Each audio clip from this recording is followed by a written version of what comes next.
Eu queria falar hoje sobre uma fé inicial e uma fé que nos leva para frente. Todos nós começamos apenas com uma fé que nos conecta com Cristo. E depois temos uma fé que nos conduz de glória em glória. Mas há marcas distintas numa coisa e na outra. Algumas pessoas dizem, mas alguém quando crê não conhece tudo. É verdade. Mas se a inimizade é tirada, e quando um homem é regenerado, ele nunca mais terá aquele coração que resiste à verdade.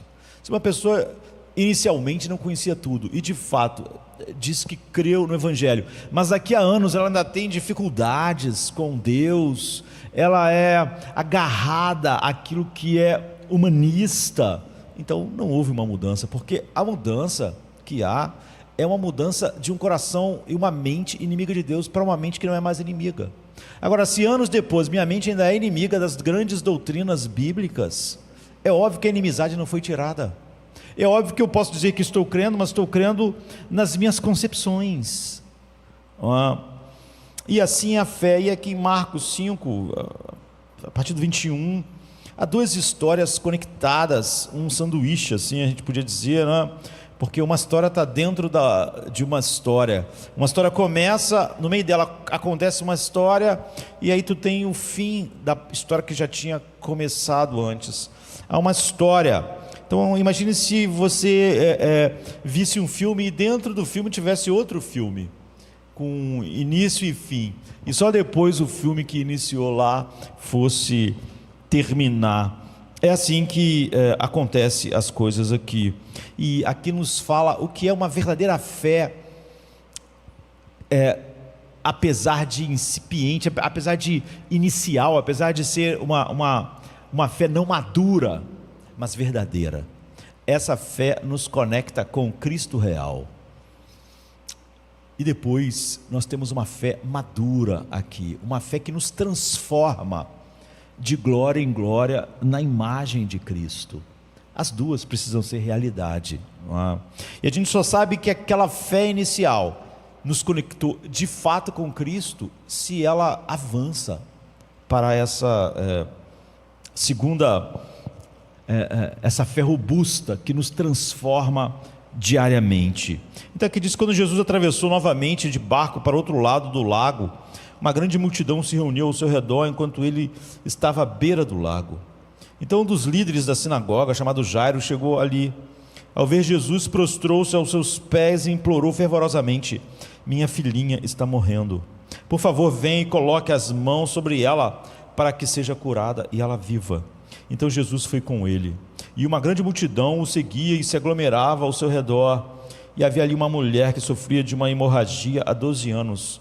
Ela havia sofrido muito sob o cuidado de muitos médicos e gastado tudo que tinha, mas em vez de melhorar, ela só piorava. Quando ouviu falar de Jesus, aproximou-se por trás dele na multidão e tocou o seu manto, porque pensava: se eu apenas tocar suas roupas, serei curada. Imediatamente sua hemorragia estancou e ela sentiu em seu corpo que estava livre do seu sofrimento. Logo Jesus percebeu que uma força havia saído dele. Interessante isso, né? Ele se virou na multidão e perguntou: quem tocou minhas roupas? Seus discípulos responderam: você vê a multidão se apertando contra você e ainda pergunta quem me tocou? Mas Jesus continuou olhando ao redor para ver quem havia feito isso. Então a mulher, sabendo o que lhe acontecera, aproximou-se, prostrou-se aos seus pés e, tremendo de medo, contou-lhe toda a verdade. Ele lhe disse: filha, sua fé te curou. Vá em paz e fique livre do seu sofrimento. Enquanto Jesus ainda falava, alguns homens vieram da casa de Jairo, o líder da sinagoga, e disseram: sua filha morreu. Por que ainda incomodar o mestre? Ignorando o que disseram, Jesus disse ao líder da sinagoga: não tenha medo, apenas creia. Ele não deixou que ninguém o seguisse, exceto Pedro, Tiago e João, irmão de Tiago. Quando chegaram à casa do líder da sinagoga, Jesus viu um tumulto, com pessoas chorando e lamentando alto. Ele entrou e disse a eles: por que todo esse tumulto e choro? A menina não está morta, mas dormindo. Mas eles riram dele. Depois de expulsar a todos, ele levou o pai e a mãe dela, a mãe da criança, e os discípulos que estavam com ele, Pedro, Tiago e João, e entrou onde a menina estava. Ele a tomou pela mão e disse: Talita cumi, que significa: menina, eu te digo, levanta-se. Imediatamente a menina se levantou e começou a andar. Ela tinha 12 anos. Diante disso, todos ficaram completamente atônitos. Jesus deu ordens estritas para que ninguém soubesse disso e disse que dessem algo para a menina comer. Então, é óbvio que todos os seres humanos têm o que a gente poderia chamar de uma busca espiritual. Os homens não buscam a Deus, não há quem busque Deus, mas todos os seres humanos sentem que a vida não entrega aquilo que o coração humano aspira. C.S. Lewis até diz que Deus colocou em todas as coisas algo de si mesmo, de tal maneira que todas as coisas despertam mais o nosso anseio. E por causa disso, às vezes quando você toca em alguma dessas coisas ou experimenta, você acha que é aquilo, só para descobrir que aquilo só aumenta a sua saudade de algo. Aquilo é algo que fala de um país distante. É o cheiro de uma flor, é a beleza de uma montanha, é a maravilha de ser pai e mãe, de casar ou de viver a vida tocando as coisas que Deus criou. A princípio, essas coisas tendem a nos enganar porque elas carregam algo daquela beleza que nossos corações anseiam. Então há uma busca que ela é espiritual no sentido de que o homem sente que a sua vida em si mesma não tem tudo aquilo que você anseia, mas não é uma busca por Deus. E Jesus aqui está ensinando sobre a verdadeira fé, porque a fé é o caminho para encontrar uma realidade espiritual, ou seja, a fé é o meio de se conectar. E uma das coisas que a gente percebe, depois que você lê esse trecho, e todos nós já lemos isso por anos, é que Jesus é um mestre que nos mostra uma sabedoria imensa quando ele lida, ou quando ele trata com a fé. Então, isso é vital, isso é a chave. Sem isso, nada de real no mundo espiritual acontece. Nós sabemos que isso é um dom de Deus, um dom gracioso e soberano, mas veja como Jesus organiza tudo nessa história. Veja como no ato de nós recebermos fé, Deus organiza todas as coisas, e você vê isso aqui com uma clareza enorme, não é? Ele cuidadosamente, ele organiza as coisas para que a cura daquela mulher seja em público, ali no meio da multidão. Ele faz ela se revelar, ele faz ela se mostrar diante de todas as pessoas, ou seja, ele conduz que aquilo seja público. Mas ele faz exatamente o contrário nessas duas histórias conectadas, no que diz respeito à filha de Jairo. Com a mulher com a hemorragia, tudo tinha que ser mais público possível. Ele podia ter sentir o toque dela e ter continuado, mas não. Ele parou, ele fez a pergunta. Ele podia mostrar ela, mas ele deixou ela se manifestar publicamente e contar. Ele quer que todo mundo veja isso ali naquele dia, naquele lugar, naquela multidão. Ele quer que todo mundo saiba. Ele quer que todos se lembrem. Ele faz se revelar para que as pessoas vejam que aquela mulher foi curada e para que algo seja manifestado claramente aquelas pessoas que estavam ali. Já numa história tão próxima, já com a filha de Jairo, ele é muito cuidadoso em manter tudo de maneira muito restrita. Ele só deixou entrar Pedro, Tiago e João e os pais da menina. Ele não deixou a multidão. Ele falou: vamos todos lá, vou mostrar algo a vocês. Não, entra ele, Tiago, João, Pedro, nem os outros discípulos, e o pai e a mãe, mas ninguém podia entrar. Botou todo mundo para fora. é o oposto do que aconteceu momentos antes, quando era na frente de todo mundo. Você vê que ele tem propósitos diferentes, organiza as coisas de maneira diferente e até opostas. Então, ele não deixa todos os discípulos irem, apenas Pedro, Tiago e João. Ele não permite que o resto da família que estava ali, amigos, vizinhos, fiquem, apenas os pais da criança. E por quê? Ele diz: não contem a ninguém, não quero que ninguém saiba, isso é para vocês. Jesus fez isso algumas vezes. Nada do que Jesus faz é aleatório, sem propósito.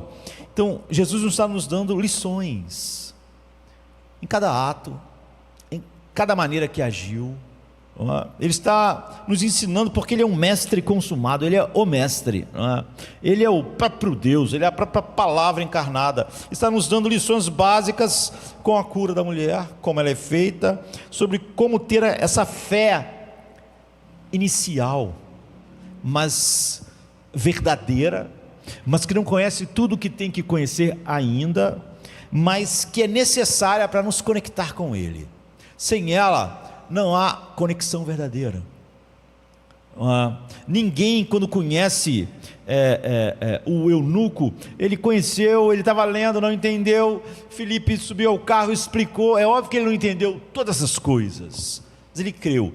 Essa é uma fé que conecta, mas se ela é verdadeira, vai levar a uma fé que aprofunda e que faz não haver inimizade entre nossa mente e Deus. A ideia de que porque quando cremos, é óbvio, não entendemos tudo, então essa é uma fé que conecta, é falsa se ela não nos levar adiante. Se na frente fica evidente que nossa mente ainda é inimiga das verdades de Deus, das doutrinas que são ofensivas ao homem natural, é óbvio que aquela fé inicial não conectou, não destruiu a inimizade, ela não era verdadeira, apesar de parecer ser fé, como nós vamos ver nessa história. Então, ele está nos dando assim essa lição básica. É necessária uma fé que nos conecte verdadeiramente a Cristo, e ela tem características, apesar de ser uma fé inicial e não baseada num conhecimento pleno, e ela faz coisas verdadeiras no homem, que vão te levar para a cura da menina, que são lições avançadas para seus discípulos, para os discípulos mais íntimos, e para aquele líder de sinagoga, para aquele homem que era era um mestre em Israel. Some como a fé madura se estabelece, como a fé madura cresce em nós. E essas duas coisas têm que ser verdade em nós. E essa fé madura atesta que aquela fé incipiente inicial, ela realmente era verdadeira e nos conectou verdadeiramente com Cristo. Então ele diz: aqui estão lições básicas, como ter uma fé que é apenas básica, mas que realmente conecta alguém a mim, e depois uma fé madura, que nos faz crescer à semelhança dele. Todos nós começamos com uma fé que apenas nos conecta a ele, mas se essa fé é verdadeira, a inimizade é quebrada, e ela é conduzida a uma fé madura, que vai nos transformando à semelhança dele, à medida que nós vamos vendo a glória de Deus na sua face. Então, quando olhamos, nós temos realmente um manual sobre a fé aqui, porque muita do que a gente chama de fé não é fé realmente que conecta alguém a Cristo. A inimizade não é quebrada, a pessoa pode ser um suposto seguidor de Cristo. A Bíblia não dá margem para nós acharmos que qualquer tipo de crença em Cristo é uma fé que realmente conectou alguém a Cristo. E a não destruição da inimizade é uma evidência disso à medida que se avança, não é? Então, as lições sobre fé aqui são muitas, não é? Lições básicas e lições avançadas. Todas elas devem ser verdade em nossa vida. Então, é breve, mas se você perde isso, se você não tem o básico, você não pode avançar. E por que nós precisamos dessas lições? Por que isso é tão importante? Por que em vários lugares no Novo Testamento elas voltam? Há algo nessa cena, se nós estivéssemos vendo ela como um filme, que parece meio cômico, né? Essa mulher se aproxima e toca nele. Todos estão tocando nele, todos estão se aglomerando, todos querem algo de Cristo. Mas você vê, isso não conecta eles com Cristo. Todos querem algo, eles não estão lá por acaso. Eles estão lá porque eles sentem que tem uma necessidade e acham que de alguma maneira eles vão resolver isso em Cristo. E somos informados 2 vezes que estavam se aglomerando ao redor dele, estavam se apertando contra ele. Essa é a maneira. Aqui quem está contando é Marcos, né? Na verdade ele está contando não o que ele viveu, ele está contando o que Pedro viveu e falou para ele. E é a maneira de Marcos tentar dizer que as pessoas estavam se encostando nele, estavam abraçando ele, estavam beijando ele, estavam se agarrando, todo mundo estava cercando ele. Sabe quando alguém muito importante está passando por razões diferentes, né? Às vezes as pessoas hoje em dia são importantes por bobagens, né? Mas as pessoas estão lá por causa daquela pessoa, então estão tocando nela, estão querendo abraçá-la, enfim, Jesus se vira num momento como esse, de um monte de pessoas ao abraçando, beijando seus pés, agarrando, e seus discípulos estão ao seu redor. Imaginem a cena como se fosse meio guarda-costas, não deixar a multidão sufocá-lo e não haver progresso ali. Eles estão em torno dele, estão tentando conter toda essa turba, né? E eles estavam tentando abrir caminho, senão não andava, senão não chegava nunca a lugar nenhum. Eles estão tentando abrir caminho e de repente Jesus diz: alguém me tocou. Marcos mantém, não é? Mesmo há coisas que você pensa que, como são um pouco negativas, não é? Elas poderiam não ser ditas, mas a palavra de Deus não é assim em nenhuma parte dela, não é? Com nenhum dos servos de Deus. Há um certo desdém aqui, uma certa grosseria no argumento dos discípulos. Como assim? Alguém te tocou? Há uma certa impaciência, toda aquela confusão e aquela emergência, porque eles estavam tentando chegar na casa da menina que está morrendo, não é? E os discípulos dizem: todos estão aglomerados, todos estão segurando você, todos estão segurando suas roupas, pessoas querem beijar seus pés. Como assim? Alguém te tocou? Não faz sentido, não é? Em outras palavras, Jesus diz: alguém me tocou, e é como se alguém dissesse: grande novidade, né? Você falar que alguém te tocou, todo mundo está te tocando, está uma confusão danada. Nós estamos aqui tentando abrir caminho, estamos aqui sendo guarda-costas, né? E o que você quer dizer com alguém me tocou? As pessoas estão te abraçando, elas estão te beijando, estão se jogando aos seus pés. E aqui está uma coisa que é assustadora. Essas pessoas estavam todas ao redor dele, todas tinham interesse, todas estavam cercando ele. Você podia dizer que todas elas estavam buscando Cristo, tinham interesse por Cristo, mas não havia nada nelas que conectava elas a Ele. Estavam literalmente próximas, mas apenas uma pessoa tinha uma fé que conectou ela a Ele. Todas as outras não tinham. Se fé fosse só acreditar no que Ele podia fazer, você diria que todos ali tinham, porque todos foram até ele, porque tinham a esperança de que ele faria algo por elas.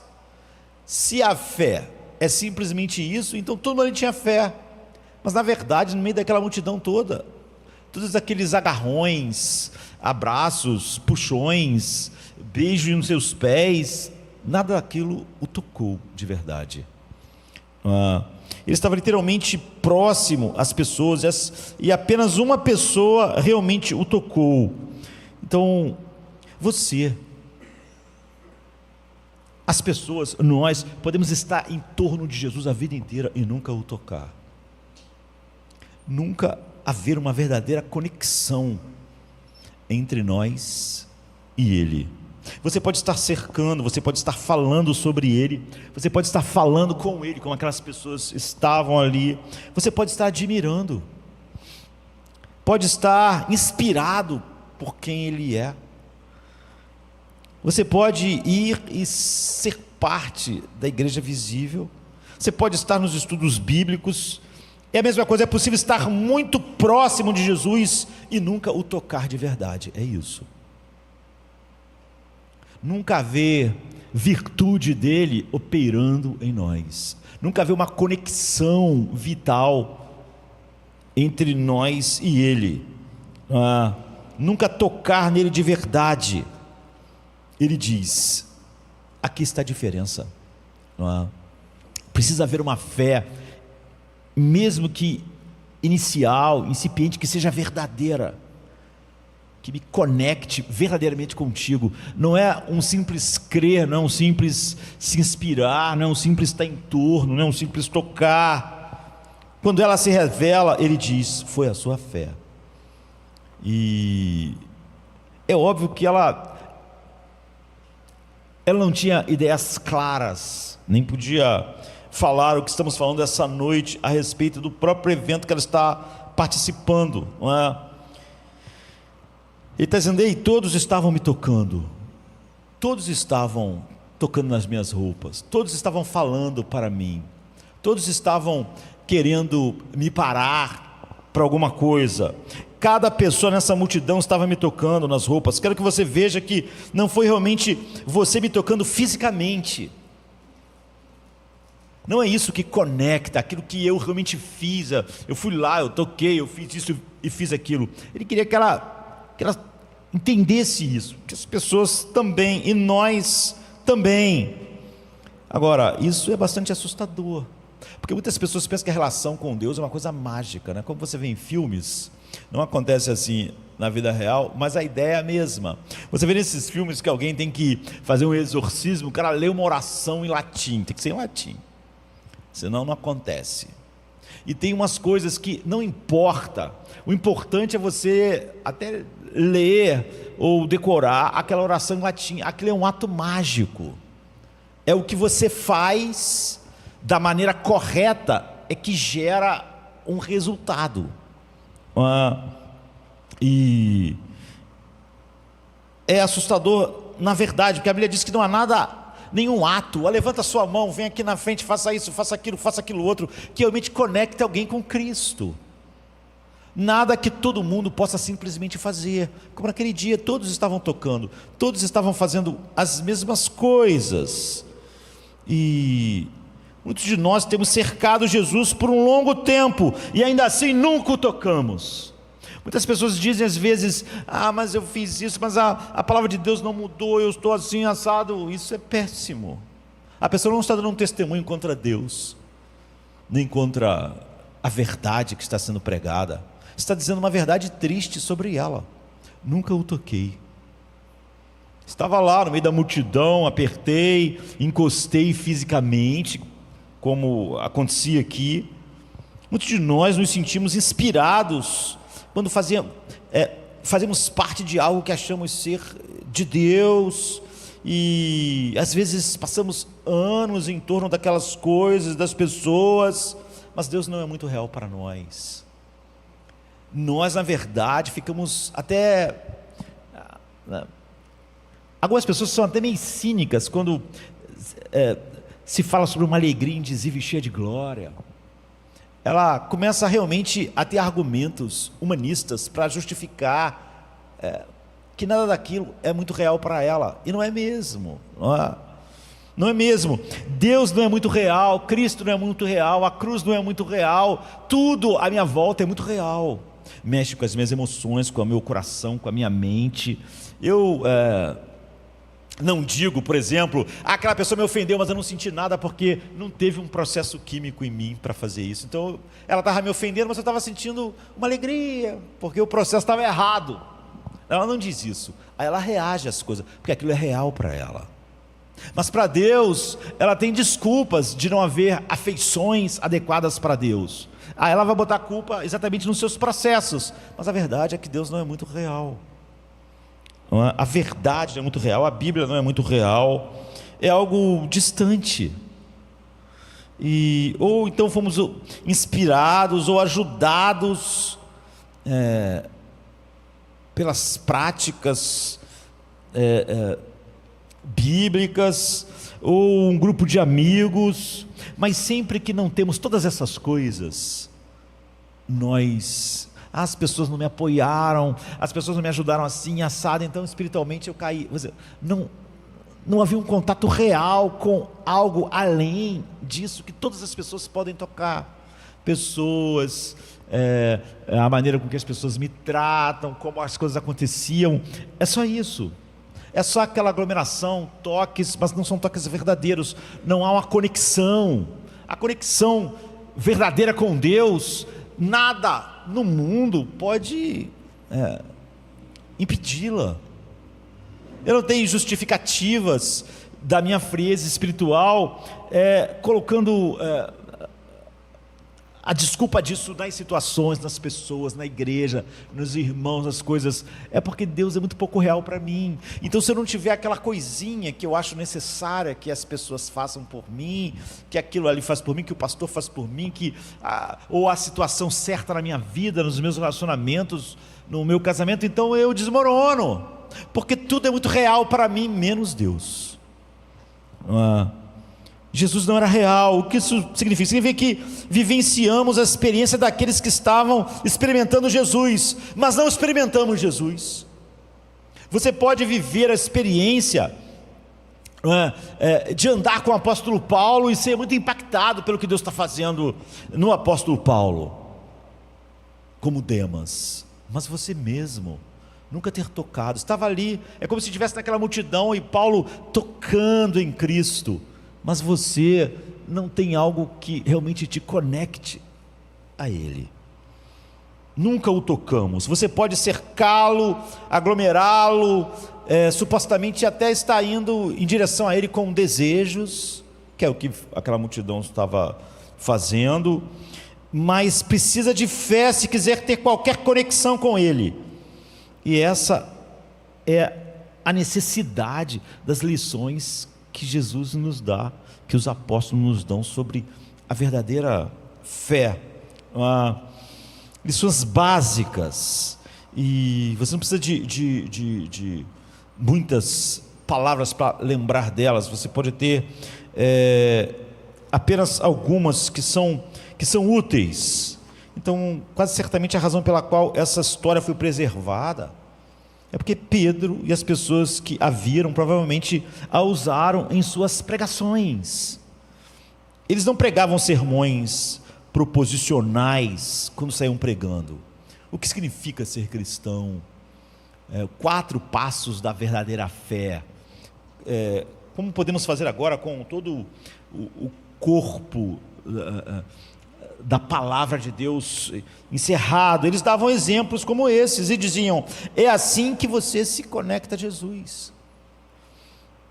E ele se lembrou dessa história. Foi assim que o Espírito Santo inspirou os livros. Ele fez eles recordarem todas essas coisas. Eles não estavam fazendo anotações quando eles estavam vivendo essas coisas. Eles não estavam, Jesus está orando a oração sacerdotal, João 17, né? João não estava com um papel escrevendo para ele depois um dia poder escrever a oração.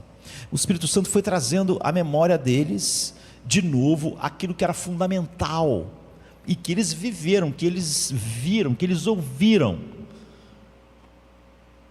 E essa foi uma história da qual Pedro trouxe, e essa é a razão pela qual ela está preservada. É um manual completo sobre como ter fé, a fé básica que se conecta a Cristo. E então não podemos ver muitas coisas, nós podemos ver 4 coisas. Primeiro, há um desespero nessa fé. Marcos é muito cuidadoso ao dizer não apenas o sofrimento que ela experimentou por causa da sua doença, da sua condição, mas ele fala sobre o sofrimento que ela experimentou por causa de suas curas, ou da maneira com que ela tentou resolver o problema. As duas coisas faziam ela sofrer. Essa é uma marca da fé, mesmo que incipiente e verdadeira, que nos conecta a Cristo. Você vê que ela não é uma marca comum naquilo que as pessoas chamam de fé hoje. Veja, por exemplo, primeiro sabemos algo sobre sua condição. Ela tinha uma hemorragia há 12 anos, muito tempo, não é? Havia algo errado com seu sistema reprodutivo. Como resultado, ela estava perdendo sangue constantemente, durante todo aqueles 12 anos. Embora não sabemos qual é a razão exata disso, e nem é importante, nós sabemos várias causas possíveis, mas isso havia enfraquecido ela demais. Mas Marcos faz questão de ressaltar para nós, de dizer que essa não era a única coisa que fazia ela estar extremamente quebrada. Não era a única coisa que era parte do seu grande sofrimento. Não era a única coisa que ela estava cansada. Ela não estava cansada só da doença. Ela não estava apenas cansada do sofrimento em si. Ela estava cansada de todas as curas que o mundo propôs. Ela vinha consultando médicos há muito tempo. Ela vinha tentando resolver aquilo de todas as formas. O que está sendo dito para nós? Primeiro, ela sofreu nas mãos dos médicos. Depois ela perdeu todo o seu dinheiro. As curas, naquela época, eram terríveis, né?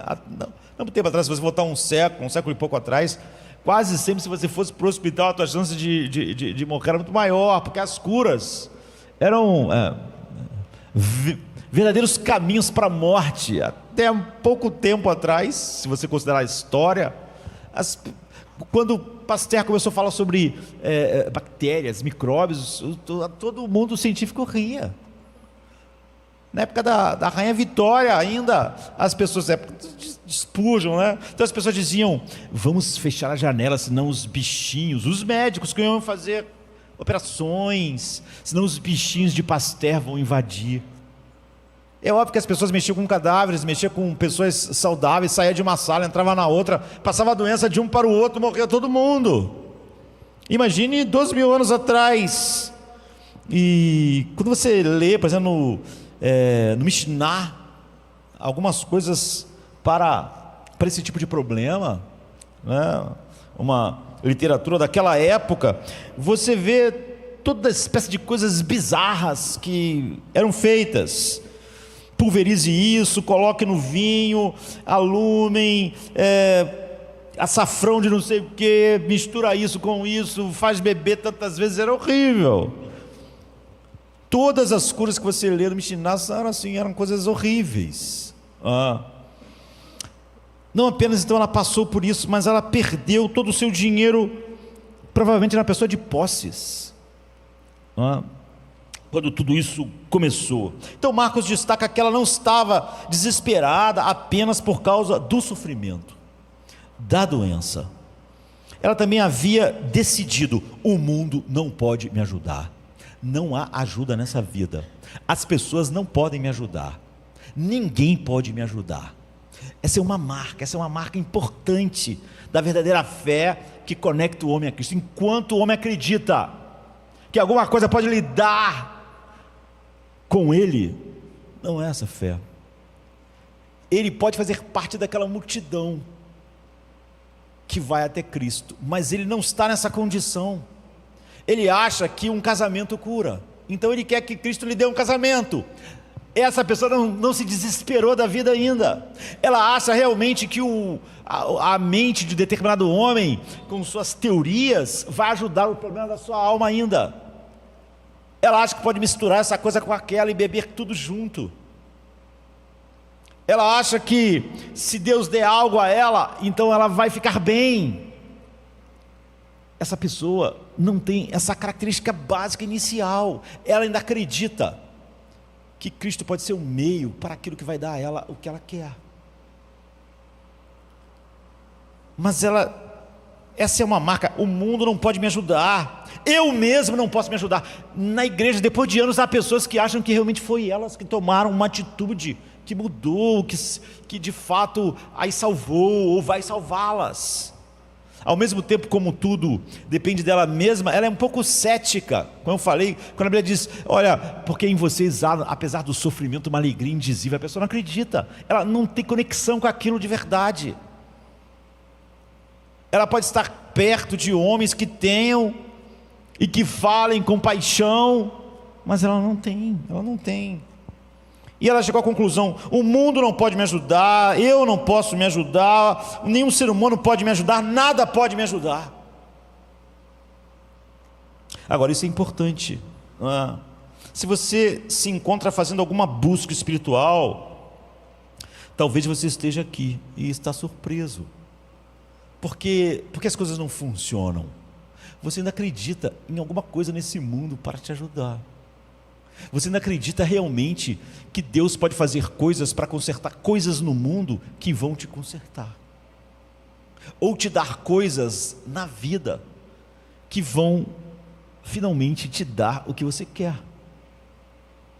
Não é a conexão com Ele, não é? Você supostamente o toca, mas você vê, não há nenhuma virtude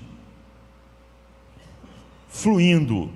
Então, você lê a Bíblia, você está no culto, e essa é uma busca espiritual entre aspas, não é?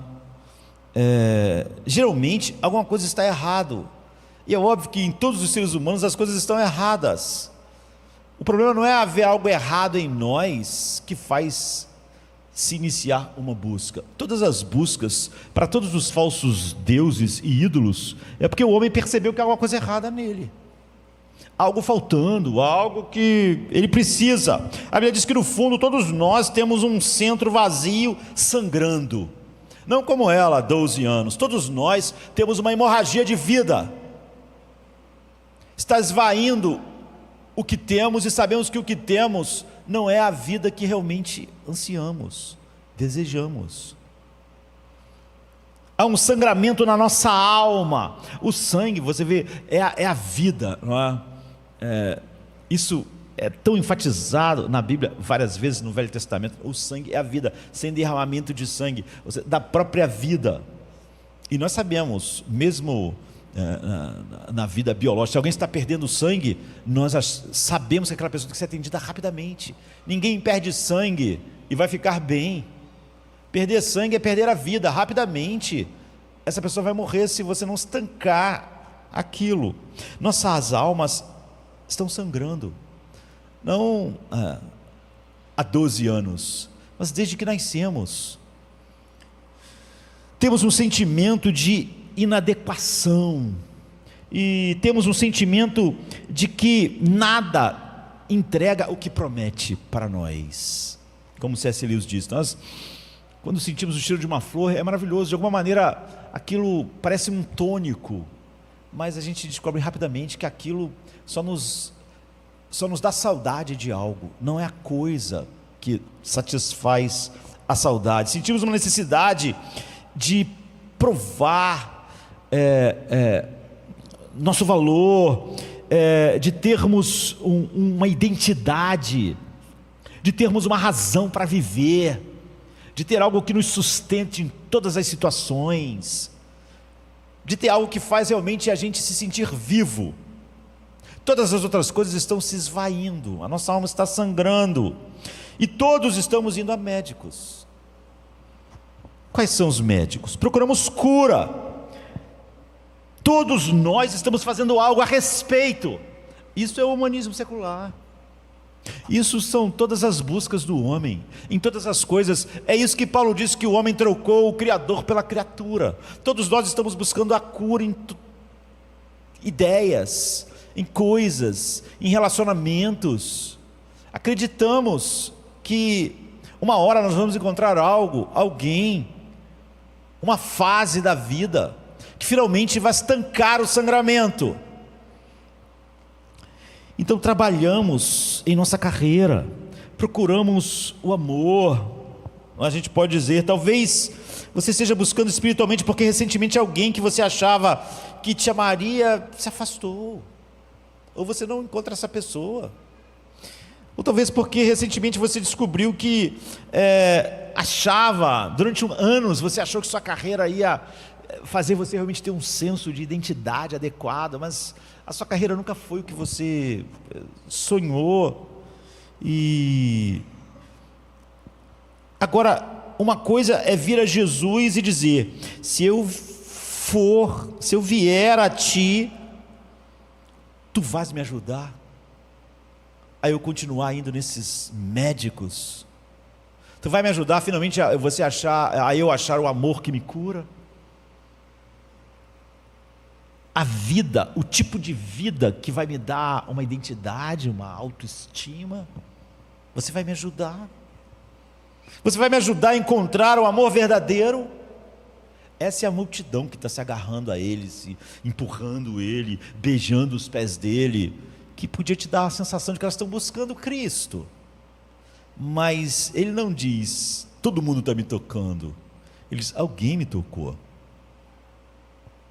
Toda aquela multidão, todas aquelas coisas não eram sequer aquela fé inicial que conecta alguém a Cristo. Uma coisa é ir a Cristo, então, porque você está sangrando, sua alma sangra, e a alma de todos nós sangra, e sofrendo e esperando que Ele vá ajudar a você finalmente encontrar o médico certo. O médico certo é o quê? É o pensamento de algum humanista secular? É o diagnóstico que um homem faz da tua alma? É um relacionamento? É finalmente as coisas começarem a dar certo na sua vida? Qual é o médico? Outra coisa é você ter chegado ao ponto de dizer: espera um minuto, estou vindo a Jesus não como um meio para chegar a essas coisas. Eu já cheguei à conclusão de que nenhum casamento vai fazer minha alma parar de sangrar, nenhuma amizade, nenhuma carreira, nenhum evento, nenhum grupo de amigos. Não há ajuda para mim no mundo. As melhores coisas do mundo não podem me ajudar. Mesmo a fé incipiente, a fé inicial, sem profundo conhecimento, ela tem que ter essa marca de que você não está buscando Jesus para ajudar você a encontrar o seu grande amor, é Ele ser o seu grande amor. Só quando alguém toca em Jesus assim, é que alguém tocou nele de verdade. Não faz mais parte daquela multidão que aperta, toca, agarra, mas que está procurando médicos, porque é óbvio, todos nós temos esse sangramento, a vida está se esvaindo de nós sentimos isso. Não quero vir apenas porque estou sofrendo, mas também estou pronto para abandonar todos os velhos médicos. E quando eu perco essas coisas que eu achava serem médicos, eu não acho que estou perdendo, porque não acredito que elas possam ou pudessem me dar realmente o que eu estava buscando. Todas as velhas curas foram abandonadas.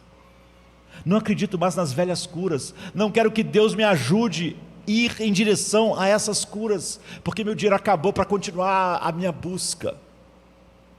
Gastei todo o meu dinheiro, ou seja, todo o vigor da vida buscando e não encontrei. Agora eu estou precisando de ajuda para ter de novo vigor, para ter de novo algo que me faça continuar a busca. Não estou vindo e dizendo: Senhor, se eu vier a Ti, Tu vais me ajudar a encontrar isso, a encontrar aquilo outro. Isso simplesmente é aquela multidão que eu agarro, que eu aperto, que empurra, mas Ele não diz: alguém tocou em mim. Não há conexão vital.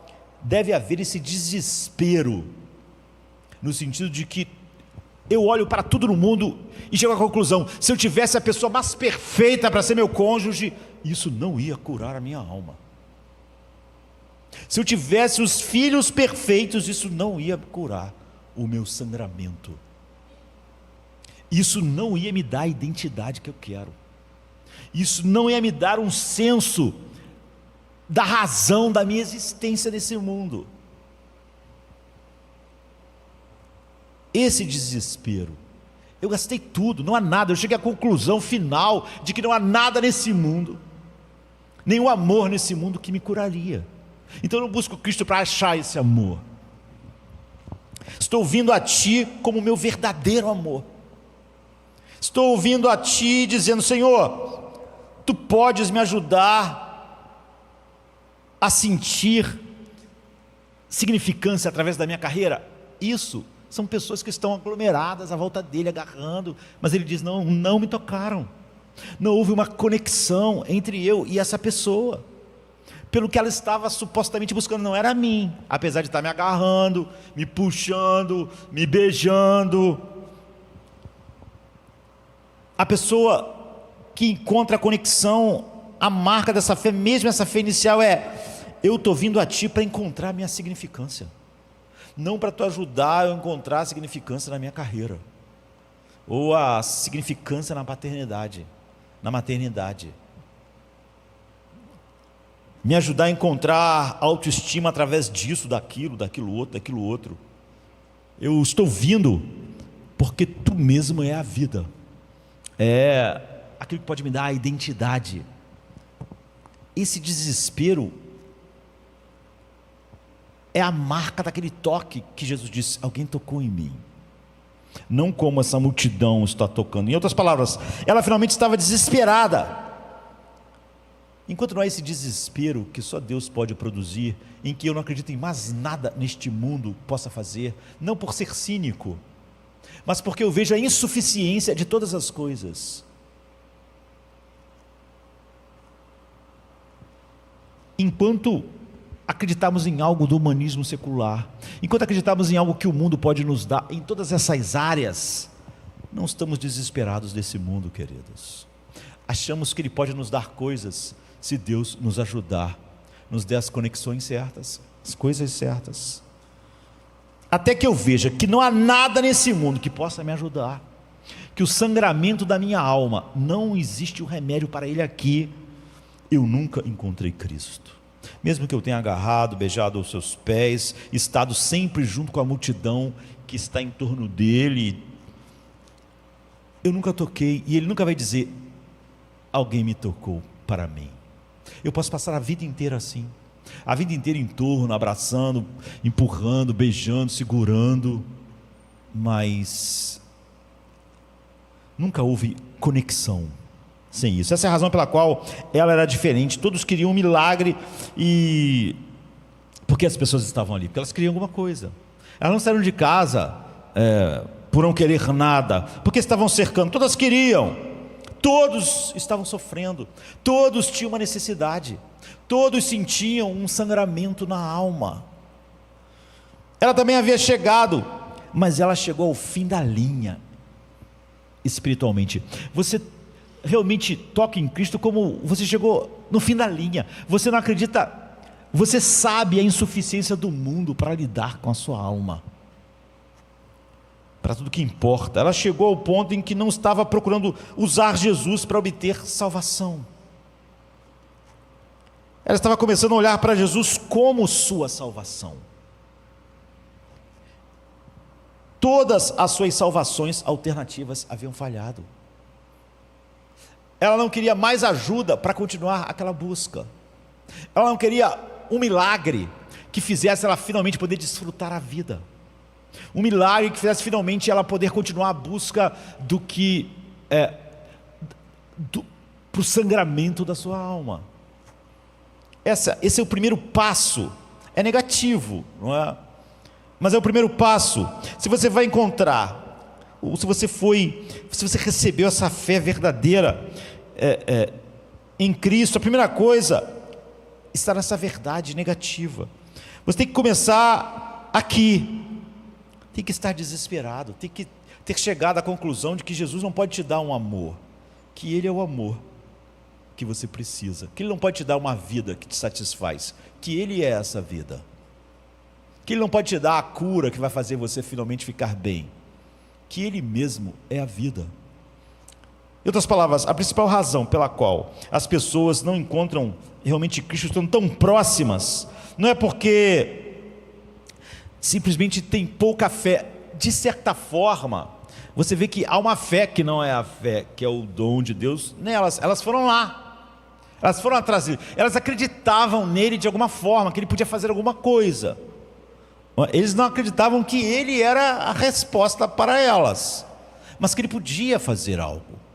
Então, na verdade, você vê que a marca dessa fé, que não é fé, é porque há muito orgulho. Veja, essa é uma história maravilhosamente reconfortante. Não está dizendo fé é algo que você tem que conjurar como algo mágico, algo que é tipo uma magia. Eu estou fazendo a mesma coisa, mas a magia em mim não funciona. É como nos livros da J.K. Rowling, que eu não sou bruxo, então não adianta, eu não tenho magia, sou sem magia. A pessoa do meu lado tem magia, eu não tenho magia. A verdadeira fé não é algo que que tem em nós uma mágica, uma magia. Você vê que ela começa com o senso do completo desamparo, no sentido de que não há nada em mim, não há nada no mundo, não há nada em outra pessoa, não há nada numa carreira, não há nada num casamento, não há nada que pare o meu sangramento, nada. Então, se alguém me diz hoje, eu não me conectei a Cristo, a principal razão pela qual não se conectou a Jesus é porque, não é porque alguém vai dizer assim, você precisa ter fé, essas coisas enigmáticas que as pessoas falam para outras pessoas. A pessoa diz, eu estou crendo, você precisa ter fé, mas eu não estou crendo. Está vendo? Ele está crendo de uma forma, como a multidão que apertava Jesus cria, que ele podia ajudá-la de alguma forma, dando a elas o que daria a elas o que elas mais ansiavam. Mas isso não conecta elas. Não é porque elas não têm fé nenhuma, mas é que elas realmente acreditam que elas podem alcançar algo que satisfaça elas mesmas. É porque você ainda tem muito orgulho para admitir, sentir, eu não sou nada. Sentir, meu casamento é nada para lidar com o sangramento da minha alma. Sentir, a carreira não é nada. Sentir, os pensamentos humanos não são nada, não são nada, não são nada. Eles não é que eles não fazem muita diferença, eles não vão fazer diferença nenhuma. A minha aparência, se eu tivesse a melhor aparência do mundo, não lidaria com esse sangramento, não me daria essa identidade. Eu posso ficar achando que tudo que acontece comigo é porque a minha aparência atrapalha a minha autoestima. Então, enquanto a pessoa está crendo assim, ela pode buscar Deus, mas ela não está buscando Ele de verdade. Em segundo lugar, informação. Então há esse desespero, tem essa marca de não haver nada no mundo que eu acredite que possa lidar com esse sangramento da alma. A gente pode dizer assim. No versículo 27 diz que ela vê Jesus, ela tinha ouvido falar dele. Uma coisa que você deve ter em mente é que a Bíblia fala sobre fé não como oposta ao pensamento. Hoje, muitas pessoas dizem, o que adianta ouvir a pregação, tal, se não houver isso, aquilo. Olha, se não houver a verdade sendo pregada, nada mais pode acontecer. Então, a fé, a verdadeira fé não está oposta, não está em oposição ao pensamento correto sobre as coisas corretas. A fé, ela vai além do simples pensamento, mas ela não tem nada. Você vê que Paulo opõe a fé à vista, não ao pensamento. Vivemos por fé e não por vista. Ele não diz, vivemos por fé e não pelo pensamento, como se o pensamento fosse oposto e a fé fosse uma coisa que é um salto no escuro. A fé bíblica nunca é isso. Ela veio até ele e foi muito, muito assustador fazer o que ela fez, como a gente vai ver. Ela fez isso porque tinha ouvido a respeito dele, ela obteve informações sobre ele, ela aprendeu algo sobre ele. A visão como hoje então é que a fé é algo oposto ao pensamento. Não adianta, você pode ter uma verdadeira fé sem um pensamento correto a respeito de Deus. Então pensamos na fé como algo que vai contra o que sabemos. Absolutamente não. A fé não vai contra o que sabemos. se pensarmos firmemente. Não há nada de irracional na verdade de Deus revelada a nós. É preciso uma tremenda fé para agir alinhado com o que sabemos, exatamente porque a fé não é oposta ao pensamento. Quando nós aprendemos a verdade de Deus, agir de acordo com ela exige fé, exatamente porque ela é clara e ela é oposta àquilo que nós somos por natureza. Então a fé é oposta aos nossos medos. A Bíblia diz assim: não temas. Por quê? Não, por nada, dá um salto no escuro. Não tema porque você é um cara que não vê o perigo. Não é isso. Ela sempre dá razões, porque eu estou contigo. Ela não nega a palavra de Deus, a dor, o sofrimento, os perigos. Ela dá razões. Agora, agir de acordo com a razão clara de Deus exige fé, e não um salto no escuro. Jesus está sempre falando para as pessoas: por que vocês estão ansiosos? Não é uma coisa assim, seja irresponsável, não pense em nada. Ele diz: olha os pássaros. Ele vai dar razões. Ele nos faz pensar. Mas é o orgulho ou cinismo às vezes que vê a verdade, mas não vai agir de acordo. É necessário fé realmente, não porque a fé está se opondo ao pensamento correto, mas porque é fácil nós agirmos contra aquilo que sabemos ser o correto. Isso não acontece só naquilo que é espiritual. Você pode saber tudo sobre o que é uma coisa saudável, mas está um monte de coisa em você pedindo para que você faça coisas que não são saudáveis. Não é que você está seguindo o pensamento quando está fazendo as coisas que não são saudáveis, ou está dizendo que aquilo que foi dito sobre saúde era um absurdo. É porque há outras forças operando. A fé pensa e vê claramente a verdade de Deus, e ela lida com essas forças opositoras. E digamos que você tem amigos, vários amigos, 3, 4, 5, e você chega num desfiladeiro e você precisa atravessar, é crucial, e só uma ponte de madeira assim, com cordas. Ela não parece muito, ela não é uma ponte que inspire confiança, mas o primeiro amigo teu atravessa o abismo, e digamos que todos eles são tão pesados quanto você, ou até mais pesados do que você, e depois que todo mundo passa, chega a tua vez, você vai dar um salto no escuro? Não, você já tem muita informação. Um monte de pessoas pesadas igual a mim, ou mais pesadas, passaram. Então isso significa que não vai precisar de fé para pisar naquela ponte? Não, você vai precisar de muita fé, mas não contra o seu pensamento. O pensamento está dizendo: a ponte sustenta, as outras pessoas passaram, você ficou aqui por último. A ponte foi testada 1 vez, 2 vezes, 3 vezes, 4 vezes, 5 vezes. A fé alinhada com a informação e indo além da informação. É isso que a verdadeira fé faz conosco. Ela não é contra a todas as informações, a toda a verdade que a Bíblia diz, mas você vai agir de acordo com ela. O fato daquilo ser claro, verdade, irracionalmente, completamente, você pode entender, não quer dizer que não vai haver muitas coisas que te impulsionam a não ir naquela direção. É o que a fé faz. Não só você ver a verdade, mas você pisar e sentir que aquilo sustenta, que aquilo lida com o sangramento da sua alma verdadeiramente. Você não apenas fecha os olhos e diz: vou acreditar no que os deuses disseram. Você precisa aprender sobre ele, você precisa estudar, você precisa descobrir sobre ele algo que talvez seja óbvio, mas precisa ser dito. Ela ouviu. Em terceiro lugar, direção. Isso é importante, é a direção, não a dimensão da sua fé, da verdadeira fé que salva você, que salva a mim. ela ainda tem uma fé, como eu disse, incipiente.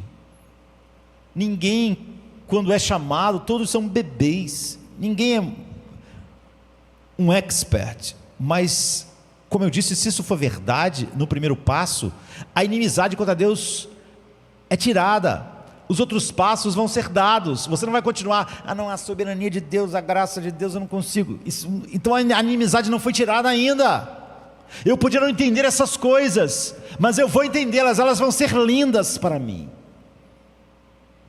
não vão ser horríveis, porque eu não sou mais a mesma pessoa. Se aquele primeiro passo houve uma conexão verdadeira, ela tem uma fé incipiente, se eu apenas tocar, há quase ainda uma compreensão meio mágica, ela não tem ideia de tudo que Ele é.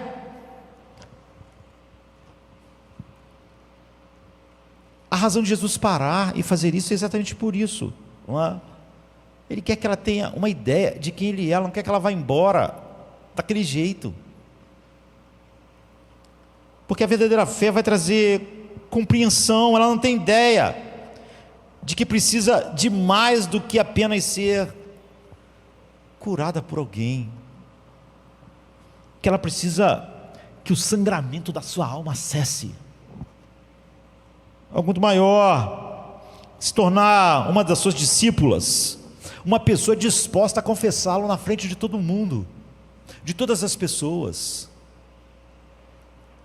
Quer dizer, a razão pela qual Jesus a chama e faz tudo isso é porque a fé dela ainda é muito incipiente. Se tudo aquilo fosse tudo que ela tivesse, seria um desastre. É ainda falha teologicamente. Nós podemos dizer que mesmo a verdadeira fé, inicialmente, ela é falha teologicamente, ela não conhece tudo, nem depois de muito tempo conhecemos tudo.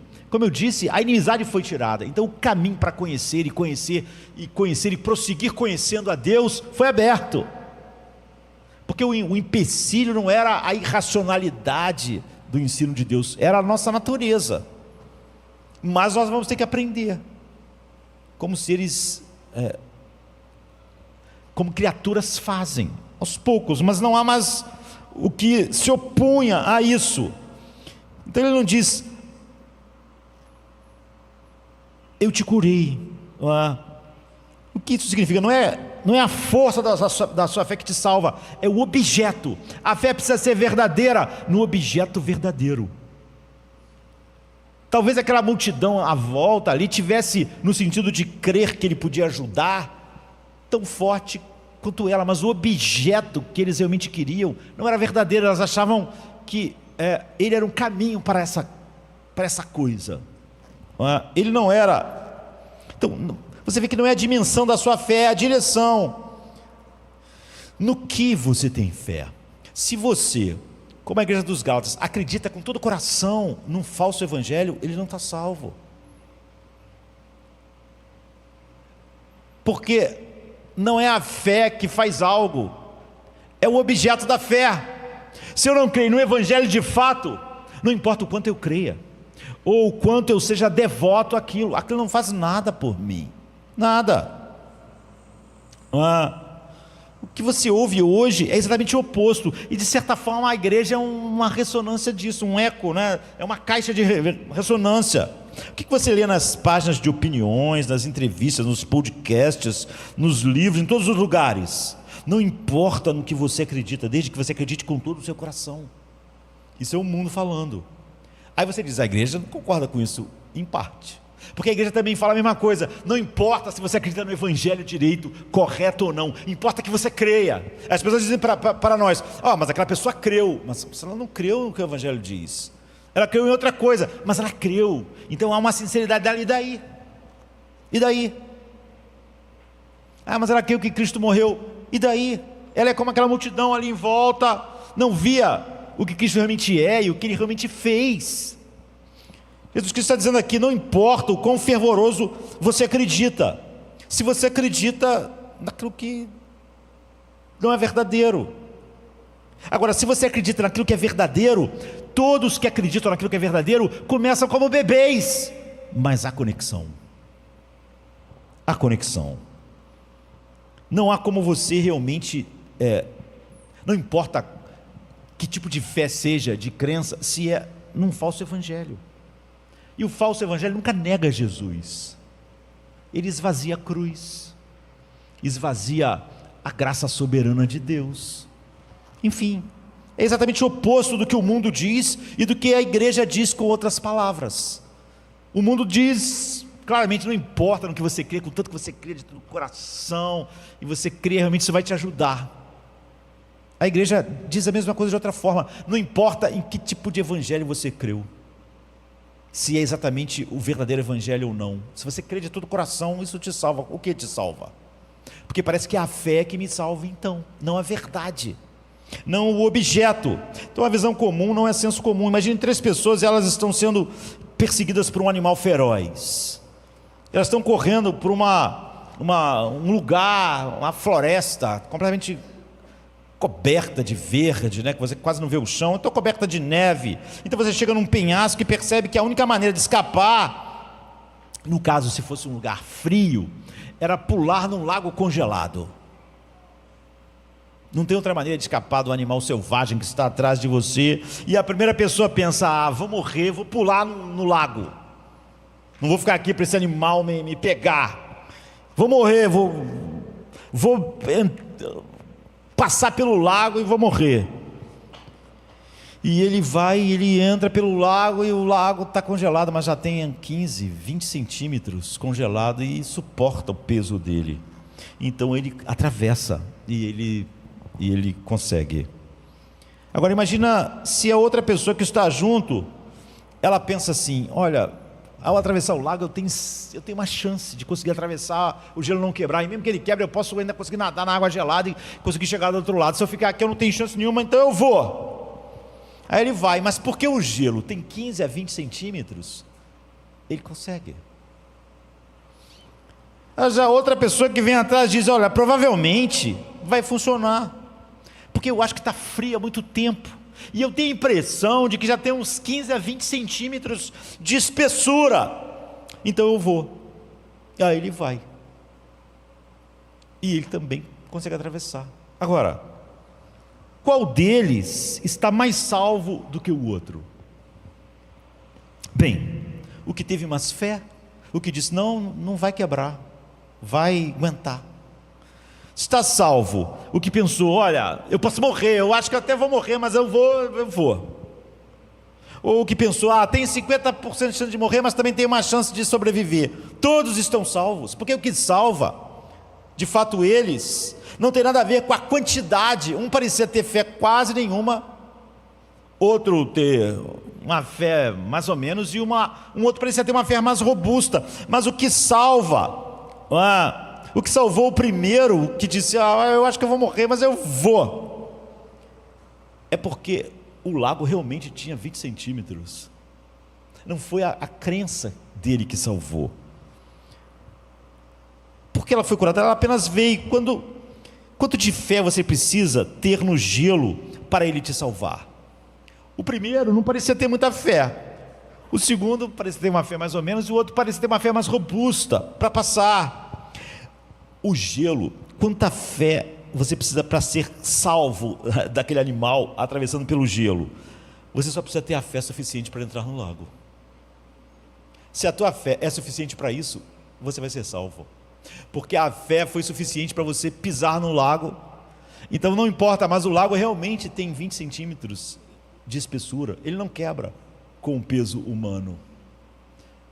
Mas se você não tem uma fé para entrar no lago, então aquele lago nunca vai te salvar. Você vê que não foi a quantidade de fé que salvou nenhum deles. Se a fé do último ou do primeiro foi suficiente para ele entrar no lago, é suficiente para aquele gelo sustentar ele. Então, apenas o suficiente para pular. Quando a fé, quanto de fé você precisa para realmente ser salvo por Cristo? Não há uma medição aqui em cada um de nós, apenas o suficiente para você saber que Ele é a única coisa que você precisa. Se você sente isso com a força tal, com aquela força tal, ou com a força imensa, isso não importa. Porque não é a quantidade, não é a aferição assim, é que ele realmente é a única coisa. Ele realmente você só toca nele quando você se desesperou de todas as outras coisas. É óbvio que aquelas pessoas que pularam no lago, todas elas chegaram à conclusão de que ou era o lago ou era nada. Elas não viam nada como possível salvação para o sangramento de vida que elas estavam sentindo com aquele animal atrás delas. Então escute, a gente vai dizer como funciona. Isso é um conforto e um desafio. A questão do conforto, o conforto é, não olhe para a sua fé. Não meça a sua fé com a fé de Paulo, com a fé do irmão que está do seu lado, com a fé do pastor, com a fé da sua esposa, do seu esposo, daquela pessoa, com a fé dos puritanos, com a fé do Spurgeon. Esse é o conforto. Não diga, nossa, a Bíblia nos diz que você é salvo pela fé, não pelas suas obras. Você olha para a sua fé e diz, nossa, ainda há coisas que eu não compreendo aqui, ainda há medos, a minha fé não é perfeita, mas não é isso que você tem que olhar, não é? Todos nós estamos sendo aperfeiçoados na fé. A fé de nenhum de nós, a fé inicial e a fé que está nos levando, não é perfeita ainda. Surgem medos. A diferença é que nós podemos dizer para a nossa alma, por que estás abatida, ó minha alma? Por que te perturbas dentro em mim? Todas as buscas de médicos do mundo cessaram. Espera em Deus. É aí que você vê, é esse lago. Não há uma perfeição nesse coração. É óbvio que cada vez mais que a fé dele cresce, ele vai precisar dizer menos, por que te abates, ó minha alma? E vai chegar um dia e uma eternidade onde ele nunca vai precisar mais dizer isso para a sua própria alma. Quando a Bíblia diz que você é salvo pela fé, não significa, infelizmente é isso que às vezes as pessoas entendem lendo em português, não diz que você é salvo por causa da sua fé, que é um dom de Deus. Se você começar a olhar para a sua fé e pensar, bem, Deus não vai ouvir minhas orações porque minha fé não é perfeita. Eu ainda vezes olho para a minha alma e tenho que dizer para ela que ela está abatida. E você, então quando vê os seus medos, você não vai poder lutar em fé contra eles, porque você acha que era a quantidade de fé que fará Deus fazer algo, não é? Você é salvo não pela sua fé, mas através da sua fé. Os caras pularam e foram salvos pelo fato de estarem dispostos a pular, mas a fé não foi a causa da salvação deles, não é? Não foi a fé que salvou eles, foi o gelo, foi sua firmeza, foi sua solidez. A fé mesmo não fez nada, não salvou eles, não pode. A fé apenas conectou eles com o gelo. É o que o dom da verdadeira fé faz, nos conecta a Cristo. Ela não nos salva, não somos salvos pela fé. A fé não é nosso salvador. A fé não derramou sua vida por nós. A fé, nesse caso, nessa história do gelo, a fé conectou eles com o gelo, mas quem salvou eles foi o gelo, não a fé deles. Isso é tudo.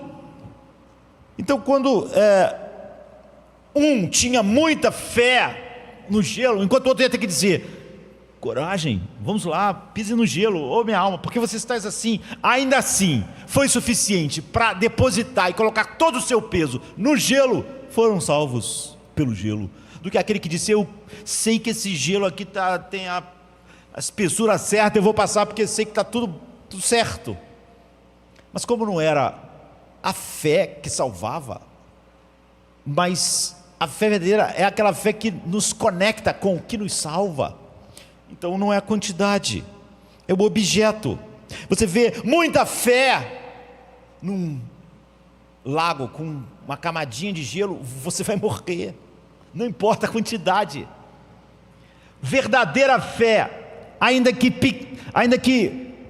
incipiente, num lago que está congelado com 20 centímetros, vai te salvar, porque a fé não nos salva, ela é só aquilo que nos faz pisar no gelo, é só a fé suficiente para eu realmente, desesperado, não é no desespero, porque eu acho que não vou alcançar aquilo no mundo, desesperado no sentido de que eu sei que nada mais pode dar, mesmo que eu tivesse, mesmo que supostamente Deus me desse todas as coisas, minha alma continuaria sangrando do mesmo jeito.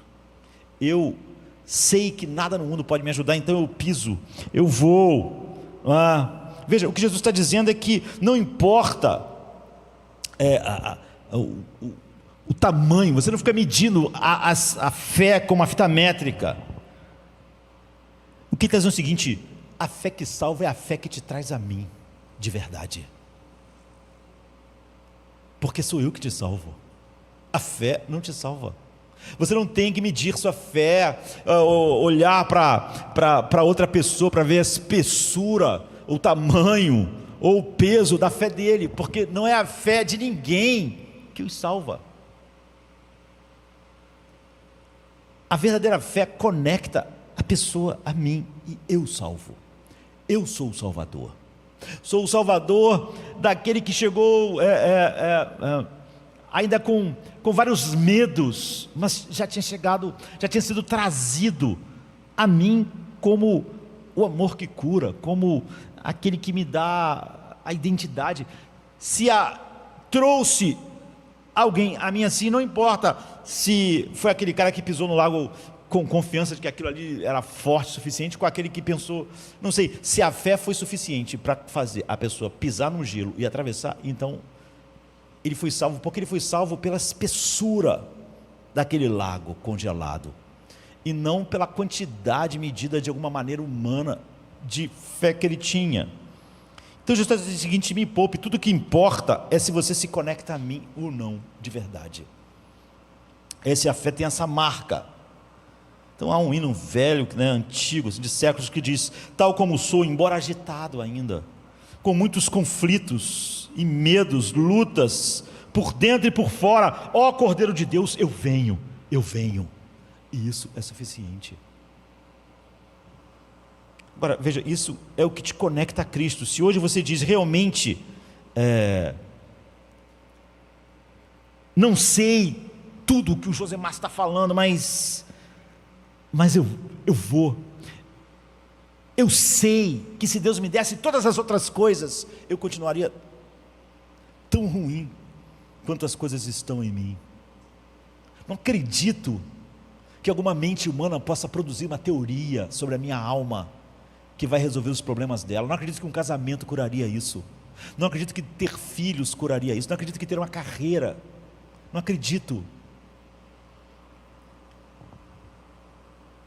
Se você diz, tem todos aqueles amigos cristãos que são irritantes, eu sei que a igreja não é o que devia ser, lógico que não é, Jesus teve que morrer por elas, teve que derramar seu sangue, tem que ir santificando ela, lógico que não é tudo que ela devia ser, mas um dia vai ser.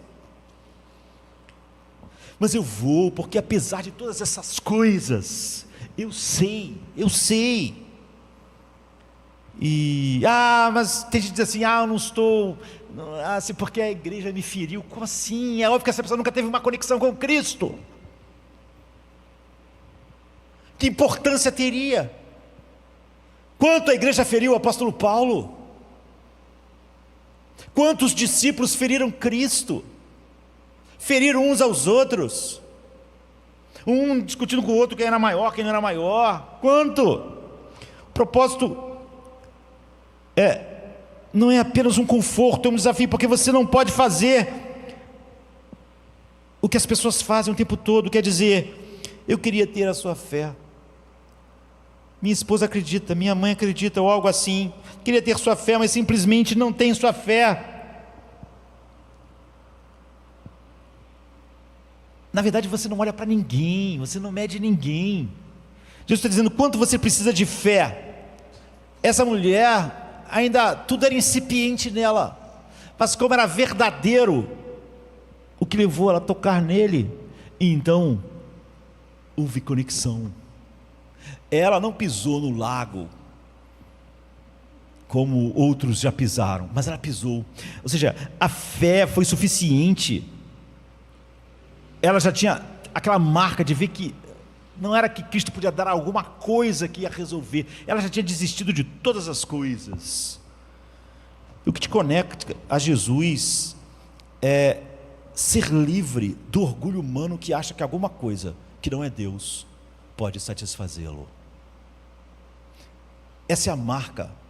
Se apesar de como o homem chegou a isso, ou seja, pelo dom de Deus, ele chega como um Paulo, ou como essa mulher, não importa, porque na verdade não é isso, não é uma medições de fé, porque a fé não salva. A fé que nos salva, a que Deus nos dá, é aquela que é suficiente para pisar no lago, ou seja, para ver Cristo como tudo, e não como um caminho para nada, a não ser para Deus. Se eu me meço com todas as pessoas e me vejo muito diferente, ainda há medos, há temores internos e externos, há coisas, isso não importa. Por último, substituição. Nosso tempo está acabando, eu nem cheguei na outra parte da história. Se você olhar com cuidado, verá que há algo surpreendente aqui. É a única vez que diz que saiu uma virtude de Jesus, é como se tivesse saído algo dele para ela. Mas os milagres de Jesus não são assim, porque o milagre de Jesus não é magia, não é? Se você vê filmes ou lê livros sobre bruxos, feiticeiros, magos, você vê que há coisas que eles fazem que deixam eles exaustos, porque há algo, é uma força neles que foi usada para fazer algo que aí depois falta neles, então eles ficam exaustos. É assim que nos livros, eles vão arregaçar a manga, vão fazer lá um ritual, vão ter que se concentrar, e no final daquilo ele está exausto para conseguir se opor àquilo, porque é um encantamento. A única coisa que você vai encontrar quando você vê Jesus exercendo o poder divino no Evangelho, e em todos os lugares, não é que ele nunca se esforça, nunca há um ritual, não há nada que quando ele está pouco atrás aqui, a passagem anterior, ele acalmando uma tempestade, e você sabe, ninguém até hoje, você não tem como lidar com um furacão. Não adiantava você, se você tiver uma bomba atômica, jogar no furacão, nada disso faz nada no furacão, não há nada que possa lidar com um furacão. E a única coisa que você faz quando vê um furacão hoje em dia, a nossa tecnologia avisa antes, sai todo mundo, não há nada para ser feito. O que Jesus faz? Eles estão prestes a afundar, estão no barco, eles vão lá e falam: mestre, nós estamos perecendo, não vai fazer nada. Jesus não arregaçou as mangas, se concentrou, começou a suar e jogou sua energia, e essa energia lutou contra o furacão e venceu o furacão. Não. Ele não disse em nome disso e não falou encantamento. Ele disse: cale-se, e o furacão cessou. Então você vê, porque Jesus é o poder do universo, o furacão é o seu poder. Ele não precisa de poder para parar o furacão existe nele. Todas as coisas existem, respiram, se movem nele. Ele sustenta todas as coisas pela palavra do seu poder. Ele não tem que lutar contra outro poder quando ele está falando para o furacão parar, quando ele está dizendo para um homem morto ressuscitar. Ele não tem que se concentrar para lutar contra a morte, porque ele é a vida. Ele disse: haja luz, e houve luz. Não há esforço, não é um encantamento, não é? Ele vai dizer logo aqui na frente, no milagre que ele vai fazer, nem sei se a gente vai ver, ele segura a mão de uma menina e diz: levanta-te para a morte. A morte é a coisa mais poderosa que existe, que nós conhecemos no mundo, porque tudo que a gente acha que é poderoso é por causa da morte. A gente tem medo do mar porque a gente pode morrer lá. A gente tem medo da velocidade porque ela pode nos matar. A gente tem medo da altura porque ela pode nos matar. Tudo que a gente fala que tem medo é porque pode nos matar. Se você pudesse ir no sol e ele não pudesse te matar, tu pudesse ficar lá um tempo e voltar, então você ia. Agora não podemos, porque ele vai nos matar. Não posso ficar lá debaixo do oceano, por quê? Porque você vai me matar. Tudo é poderoso porque tem um certo poder da morte. Mas você vê que Jesus, ele não sua, não se concentra, não sai algo dele para lutar contra a morte, não, ele diz: levanta-te. Ela levanta. O leproso chega perto de Jesus e diz assim: se quiseres, pode me fazer limpo. Ele não diz: se concentra aí, vou me concentrar aqui. E aí depois ele está exausto, mas o cara ficou curado, houve uma luta ali. Ele diz: quero ser limpo. Ele é o Criador. Ele nunca sua, porque ele não é um mágico, ele não é um mago, ele não está usando um poder contra outro poder mais forte que ele. Tudo existe nele, até os demônios e Satanás. Nada tem existência sem ele. Esse é o Criador que desceu em forma humana. Ele é o poder, todo o poder é dele, toda a autoridade, ele sustenta todas as coisas. Então é por isso que os discípulos falam: quem é esse que tem autoridade para dizer para o mar ficar calmo? Não houve nenhuma luta aqui, ele só falou para o mar ficar calmo, o mar realmente ficou. Isso significa autoridade do autor. Essa autoridade, você vê que a palavra autoridade e autor vem da mesma coisa. Quem é o autor tem autoridade sobre aquilo. Jesus tem autoridade sobre tudo porque ele é autor de tudo. Então um autor tem autoridade sobre a sua obra, mas ninguém tem. Você não pode pegar a música de alguém, falar que é sua, fazer isso, fazer aquilo, botar no YouTube. Não. Só quem tem autoridade sobre aquela obra é o autor dela. Jesus, Deus, como é o autor de tudo, ele tem autoridade. Ele não luta. Ele construiu as coisas, o universo, os corpos, a tempestade, a natureza. Pela primeira vez, aqui você vê isso, saiu uma virtude dele para ela. É diferente de como ele lida com todas as outras coisas, porque ela era uma mulher que tinha um sangramento, e isso, Deus queria ensinar isso no Velho Testamento, e disse que uma pessoa assim era impura. Não vamos estudar as razões, mas era impura. Para você cultuar a Deus, se você tivesse tocado em alguém morto, não podia. Se você tivesse tocado numa parede que alguém leproso tocou, não podia. Se você tivesse um sangramento, por exemplo, você não podia, era impuro. Tudo isso eram só formas parabólicas, de Deus ensinar que todo homem está contaminado e que não há nada que a gente possa realmente fazer para se livrar da contaminação. Cerimonialmente, ele queria dizer: o homem é impuro. E ele colocou algumas coisas assim para fixar isso na mente. Ou seja, todos são inadequados diante de Deus. E quando a gente olha para as leis cerimoniais, todas elas querem só incutir isso. Aquelas coisas em si eram só exemplos. O leproso era impuro, a pessoa com hemorragia era impura, quem tocou no morto era impuro. Era só uma maneira, as leis cerimoniais, de dizer: todo mundo é impuro, ninguém pode entrar na presença de Deus. É isso. Essa era a maneira de mostrar às pessoas que somos pecadores, que não somos aceitáveis, que não podemos fazer o que estamos fazendo hoje. Não podemos cantar hinos para Deus, levantar as mãos para Deus, declarar coisa que fosse aceitável. Isso só merecia a ira dele. Não temos nada digno em nós para fazer isso. Seria uma ofensa em vez de uma adoração, porque somos impuros. Essa é a razão pela qual em Êxodo 28, 38, você pode ler que Arão, ele carregava uma lâmina de ouro, e nela era gravado santidade ao Senhor, e ele tinha aquilo preso ao seu corpo, a Bíblia diz, de modo que ficasse sempre na mitra dele, na frente da mitra, sobre sua testa, para que ele levasse a iniquidade das coisas santas. Deus estava dizendo assim para Israel, toda vez que eles cultuavam: o culto de vocês é cheio de iniquidade, é totalmente inaceitável para mim. Eu vou aceitar por causa do sacrifício. É isso. Então, há todo esse ensinamento, e aqui mostra que essa é a única vez que tem que haver uma substituição. A verdadeira fé te leva a ver isso de tal maneira que te muda. A razão pela qual essa mulher se tornou limpa não foi que sua impureza foi para o ar. Diferente de Deus falar assim com o furacão: cala-te. Não foi assim que ele lidou com o nosso pecado. Não é? Esteja sem pecado. Não, de alguma maneira a virtude saiu dele para ela, e ele absorveu sua fraqueza. Ela era impura cerimonialmente. Está nos ensinando algo.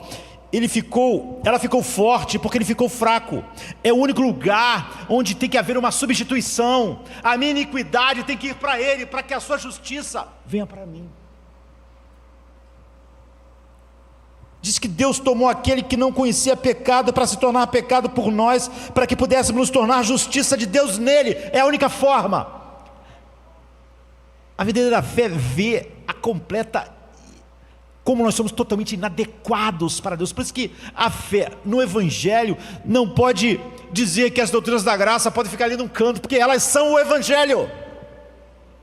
A única maneira de ela se tornar limpa, aqui cerimonialmente, não é? A única maneira de eu me tornar limpo de verdade era às custas dele, era da minha iniquidade, da sujeira que causa a mim, me faz inadequado para Deus, cair sobre ele de verdade. Ele tem que ser cortado, ele tem que ser expulso para eu ser aceito. A fé que me conecta realmente é essa. Não é só um ser limpo, quero ser limpo, mas tem que ver: meu Deus, por que me abandonaste? Então ela o toca, e não é, ela o toca de verdade, não como aquelas pessoas que estavam ali, que não tocavam nele, que não tinha uma conexão. Ela teve uma conexão verdadeira, como lá no Velho Testamento, alguém tocou a arca. Você vê, houve uma conexão de verdade entre ela e ele, mas ela não é fulminada, porque a virtude sai dele. Ele tem que, quando eu toco nele, a verdadeira fé, ela, por fim, tem essa substituição.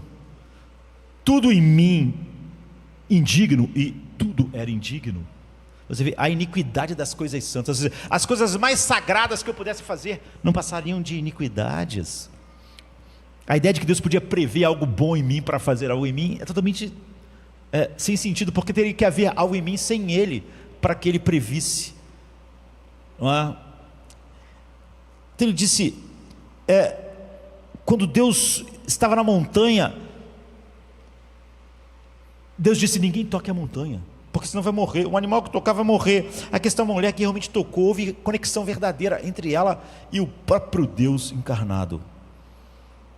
Ou ela tem que morrer, ou ele tem que morrer. É isso. Desespero, informação, direção e a substituição. A fé pode ser inicial, incipiente, mas ela tem que ter essas coisas.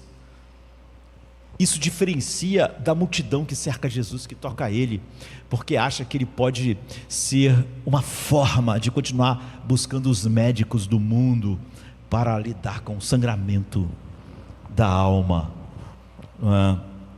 E então, eu tenho um minuto. Eles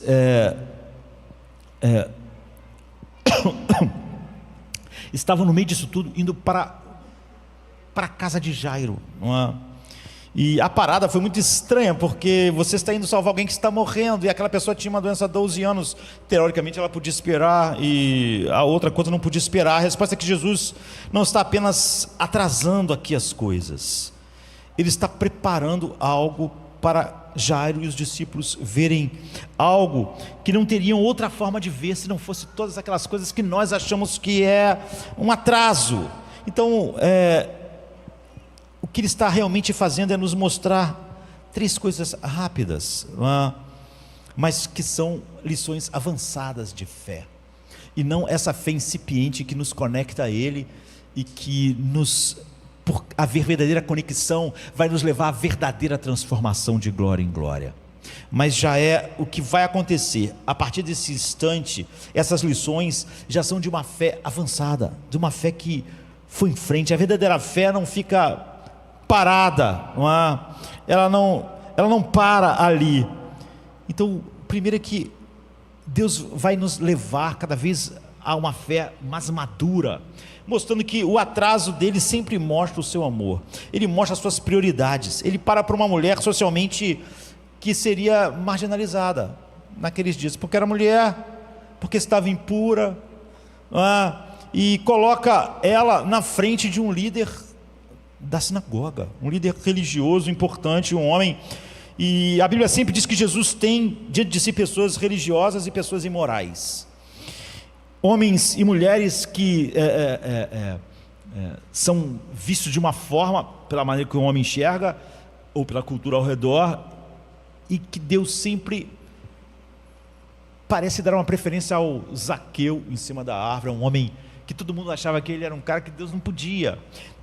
Não é verdade, ou a mulher samaritana, ou tantas histórias, não é verdade que Deus faz isso porque há um valor maior no Lázaro, na porta, do que no rico, no homem que estava orando, ser propício a mim pecador, do que no outro. A questão não é de valor, a questão é o que Deus quer mostrar com o que Ele faz. Não é Deus nos escolheu os piores, porque lá no fundo os piores eram melhores, só eram discriminados, né? Deus escolheu os piores, Deus escolheu os que nada são. Por que Ele escolheu? Porque no fundo Deus não viu nada, eles não são melhores em nada mesmo. Jesus está mostrando que Ele está, que o que Deus faz sempre assim, é porque Ele quer mostrar a sua graça. Ele faz o que mostra mais a sua graça, e como Ele quer sempre mostrar a graça, Ele rejeita os padrões do mundo de poder, de beleza, de conquista, de merecimento, de mérito. Ele diz: meu poder se aperfeiçoa na fraqueza, lá em Paulo, e nos que veem essa fraqueza. Quando ele diz para o cara importante lá na sinagoga: eu entrei aqui, você não me beijou. Essa mulher, ela me beijou porque quem muito foi perdoado, muito ama. É óbvio que ela não tinha mais pecados do que o outro, mas ela enxerga mais a necessidade. Ela é um vaso da graça preparado. Eu vou mostrar graça. Deus está querendo mostrar mais graça. Ele não está dizendo que aquelas pessoas de alguma maneira têm algum tipo de merecimento por causa da sua de serem considerados nada no mundo. Não, elas são realmente pecadores iguais, mas Deus quer mostrar o tempo todo que não é uma conquista, que não é merecimento. É isso. Mesmo assim, que dificuldade há mesmo na igreja de compreender isso. As pessoas começam a pensar sempre que foram salvas no fim por causa de algo que elas fizeram. Mesmo com essa insistência de Deus sempre mostrar, Deus sempre escolheu assim, para mostrar, foi graça. Eu não fiz isso porque aquele cara ali passou a vida inteira orando e lendo a Bíblia, aquele escriba, aquele fariseu. Eu fiz com essa mulher aqui, que não fez nada disso, para mostrar que não é uma resposta minha ao que o homem faz, é a minha graça. E ele acha que merece. As pessoas achariam que eu, ao tomar ele, seria algo assim, por causa disso. Tudo que nós precisamos é necessidade, é a percepção que o Espírito Santo nos faz a nos levar aos lugares mais altos na fé, a mostrar essa necessidade cada vez que eu tenho mais de ver que tudo que eu preciso é de nada, a não ser da graça. E muitas pessoas vão ter muita dificuldade, elas estão sempre pensando: por que Deus não está me ouvindo se eu estou orando tanto? Ela tem um pensamento errado, ela acha que Deus ouve orações por algum tipo de esforço que a gente faz, quando a nossa vida de oração devia ser impulsionada por outras coisas, muito, muito maiores. Quando e somente quando você finalmente entender que Ele é um Deus de graça, e geralmente Deus faz isso nos atrasos, para te ensinar que Ele é um Deus de graça. Ele tivesse apenas levado em correria sua presença para o importante Jairo, esse cara da sinagoga, todas as pessoas marginais ficando para trás, as pessoas nunca teriam entendido claramente de que o que ele fez por Jairo não foi graça. Mas então ele parou tudo e fez aquilo por aquela mulher. Quando você descobre isso, quando você vê as prioridades de Deus, você vai ver que a prioridade de Deus da tua vida não é resolver o que você tem, é mostrar sua graça. É mostrar sua graça. Você finalmente vai relaxar e finalmente se tornará como Ele. Você não se preocupará tanto em estar no grupo das pessoas que são vistas como os grandes homens de Deus, pela maneira que as pessoas medem isso.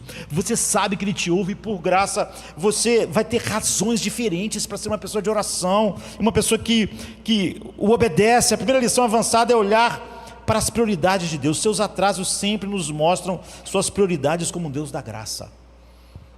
Ele não vem correndo porque eu fiz algo, porque não ficaria claro que Ele veio por graça, e não porque eu fiz algo, ou não porque a minha oração o conjurou. E esta é cada vez uma lição mais avançada em nossas vidas, de tal maneira que quando os atrasos de Deus se tornam grandes, homens como Paulo, que ficam presos anos, são homens que a sua fé se tornou cada vez mais madura nesses atrasos. Eles começaram a ver. Em segundo lugar, a gente vê que todos os atrasos dele mostram sabedoria. A mulher vem e diz: preciso de ajuda. Imediatamente ela recebe ajuda. Jairo vem desesperado e Jesus demora e a filha dele morre. Isso é muito parecido com o que acabou de acontecer um pouco antes. Os discípulos no barco, ele demorou, ele ficou dormindo. Você não se importa? O que eles estão dizendo é o seguinte: se você nos amasse, não estaríamos nessa situação tão desesperadora. Será que você não se importa? Jesus diz: pais, aquieta-te. Onde está a fé de vocês?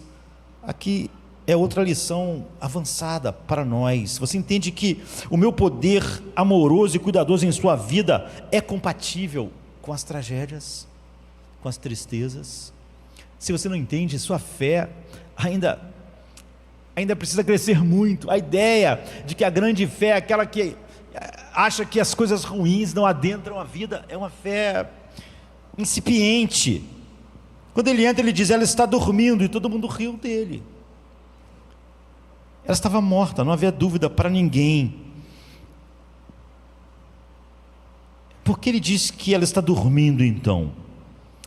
Ele está dizendo algo fundamental para nós, à medida que a fé verdadeira vai crescendo em nós. Ele está dizendo o seguinte aos discípulos e à família, e o que está dizendo para nós é o seguinte: a única tempestade real que pode te afundar é eu não estar lá com você.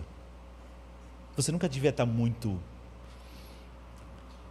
Todas as outras tempestades são relativamente pequenas. A única tempestade que ia te destruir, eu enfrentei sozinho. Essa é a maturidade da fé. Todas as outras tempestades vão refinar sua fé, ele diz. A única tempestade que destruiria, eu enfrentei sozinho. Quando a sua fé cresce, é isso que ela vê. É isso que Pedro está dizendo quando diz que nós somos refinados na fornalha da aflição. A nossa fé, ela é construída porque nós vemos, não é porque nós nos tornamos fortes em nós mesmos, nós vemos que a única coisa que podia nos destruir, Jesus enfrentou sozinho. Tudo é pequeno agora. Ele entra e diz para aqueles poucos que estavam ali recebendo aquela lição avançada: a única morte real que pode te matar, que é o abandono final do meu pai, eu tomei. Não existe uma morte real se eu estou. Teu único problema na vida, que devia fazer você realmente temer, ficar desesperado, ansioso e deprimido e tudo, era a minha ausência. Se eu estou, nada é grande demais. A tempestade, a morte, meus atrasos nunca são uma tragédia, porque esses não são os teus problemas de verdade. Todas as outras mortes são apenas sono. Quando ele disse ela está dormindo, ele diz: ela está morta, mas porque eu estou aqui, ela só está dormindo. A morte só é morte se eu não estou lá. Isso aí na sua vida só é uma tragédia se eu não estivesse aí. Onde eu estou, a morte não é morte, a tempestade não é tempestade.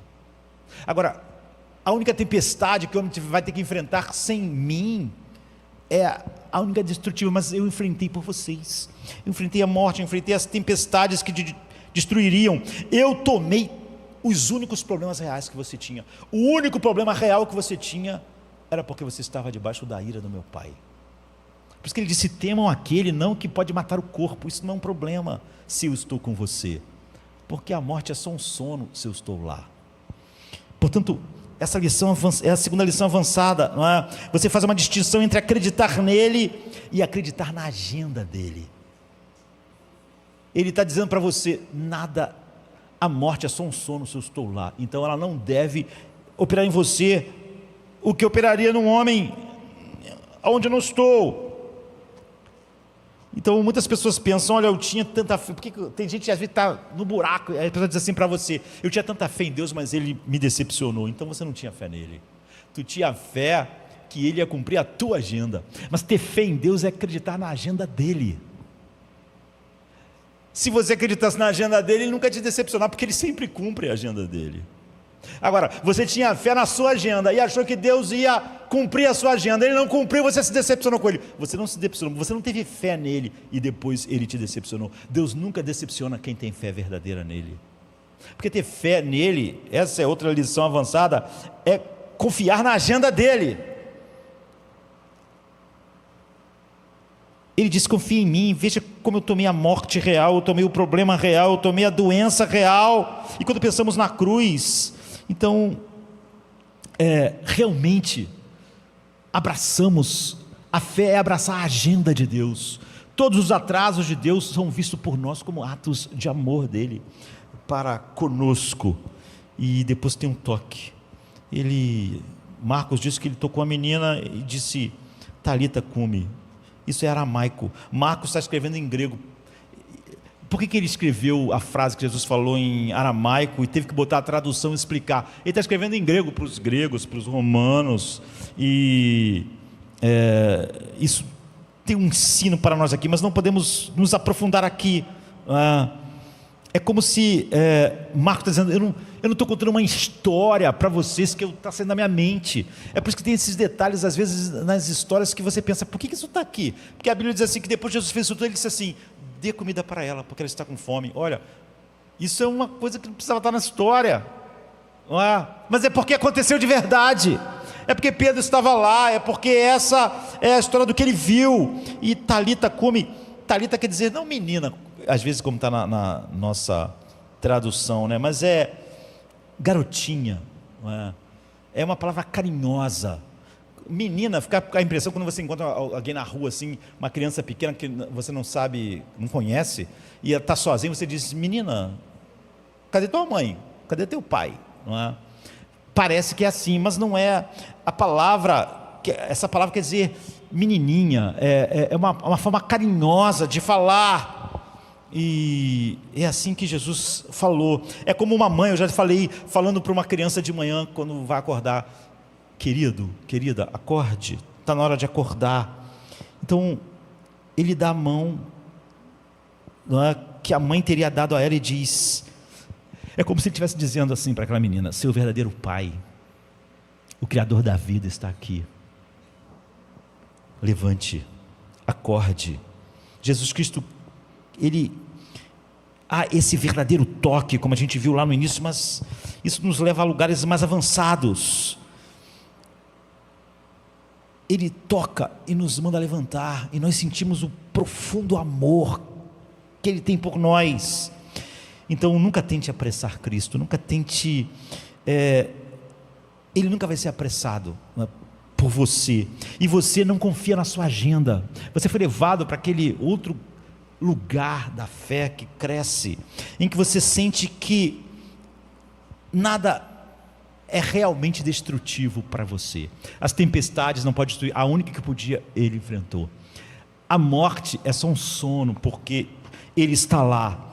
E você então,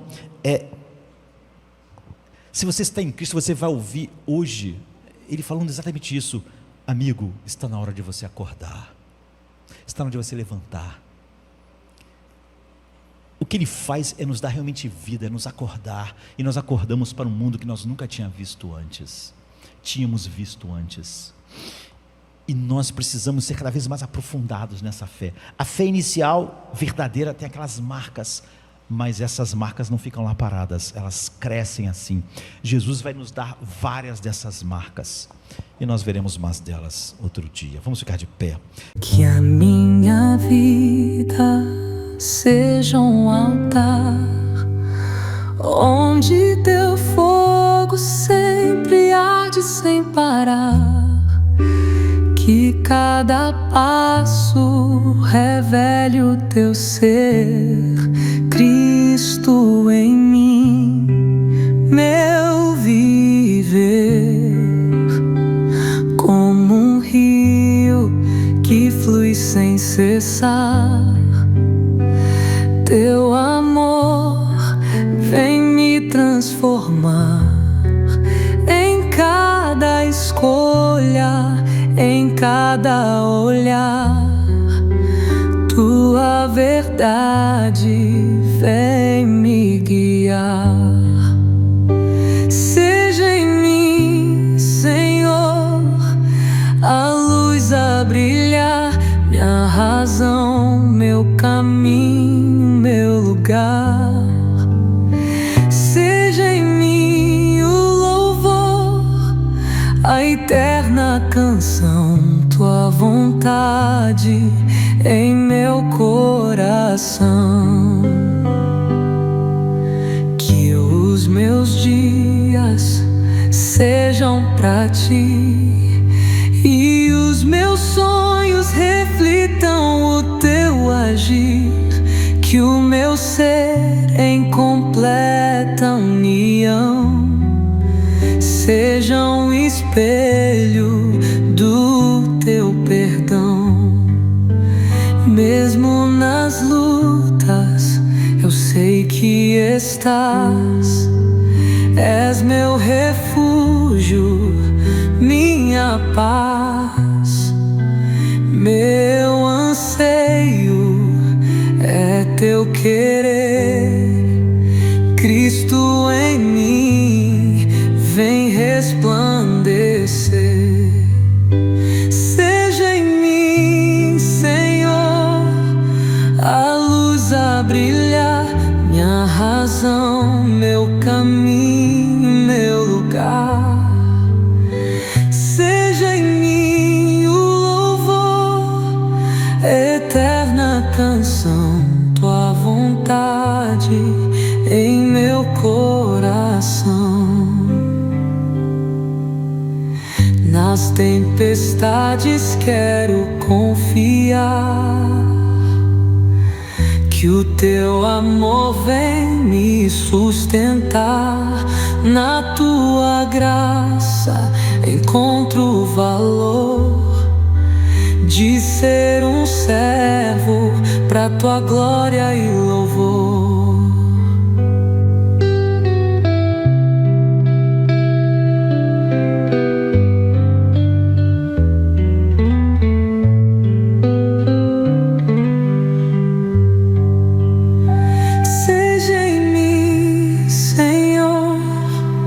A luz a brilhar, minha razão, meu caminho.